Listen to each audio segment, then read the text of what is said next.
Mengenang Kejayaan Palembang dari Bukit Siguntang. Dalam kitab sejarah Raja-Raja Melayu yang ditulis di Perlis, Malaysia, disebutkan ada suatu daerah yang terletak di muara Sungai Tatang. Daerah ini yang kemudian dikenal dengan nama Palembang. Kemudian di bagian hulu Sungai Muara Tatang, terdapat Sungai Melayu yang airnya mengalir ke Sungai Tatang. Di dekat Sungai Melayu inilah menjulang sebuah bukit yang dikenal dengan nama Bukit Siguntang. Bukit Siguntang merupakan tempat yang dianggap suci dan penuh harisma sejak abad 14 sampai 17. Di tempat ini, terdapat makam para tokoh keturunan Kerajaan Sriwijaya. Tidak heran jika kawasan Bukit Siguntang menjadi salah satu destinasi wisata sejarah, terutama mengenai sejarah Kerajaan Sriwijaya yang pernah menjadi pusat kegiatan agama Buddha di Nusantara.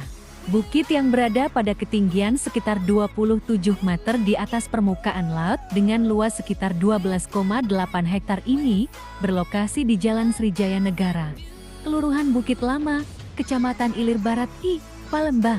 Pada masa kolonial Belanda, Bukit Siguntang dianggap sebagai tempat yang paling indah di Palembang.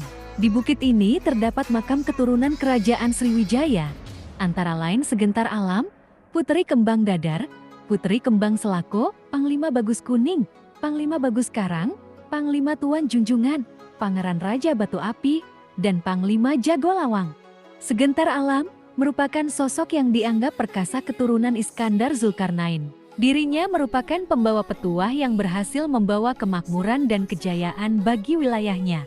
Tidak jauh dari makam Segentar Alam, terdapat makam Putri Kembang Dadar. Secara etimologi, nama Putri Kembang Dadar berasal dari 3 kata, yaitu putri yang dapat diartikan sebagai panggilan kehormatan bagi seorang perempuan.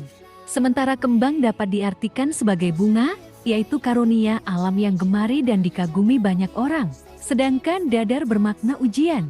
Jadi secara harfiah, Putri Kembang Dadar merupakan gelar yang dapat diartikan sebagai putri yang dimuliakan dan dikagumi karena mampu menahan ujian dan segala macam cobaan. Selain menjadi tempat pemakaman bagi para keturunan Kerajaan Sriwijaya, menurut catatan sejarah, Bukit Siguntang sejak abad ke-7 telah menjadi tempat ibadah penganut Buddha. Hal tersebut dibuktikan dengan ditemukannya arca Buddha dengan tinggi mencapai 2,77 meter yang terbuat dari batu granit. Benda bersejarah lain yang ditemukan di sekitar Bukit Siguntang adalah pecahan-pecahan tembikar dan keramik peninggalan dinasti Tang.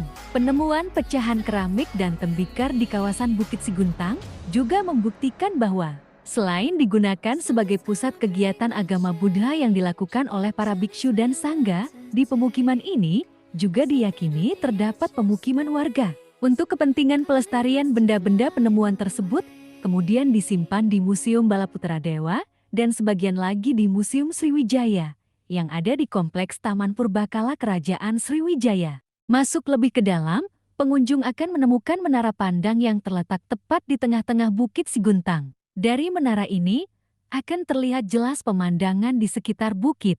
Pada bagian yang lain juga terdapat relief-relief yang menginformasikan tentang banyak hal, seperti misalnya seorang pendeta yang sedang belajar agama Buddha, prasasti pendirian Kerajaan Sriwijaya, suasana yang menggambarkan kemakmuran pada masa Kerajaan Sriwijaya, kapal Sriwijaya yang melambangkan kekuasaannya di atas laut, hingga cerita tentang penumpasan bajak laut oleh Laksamana Cheng Ho dan pasukannya di perairan Sungai Musi. Siapa yang sangka, dahulu di kota Palembang, terdapat sebuah bukit yang sejuk dikelilingi pepohonan.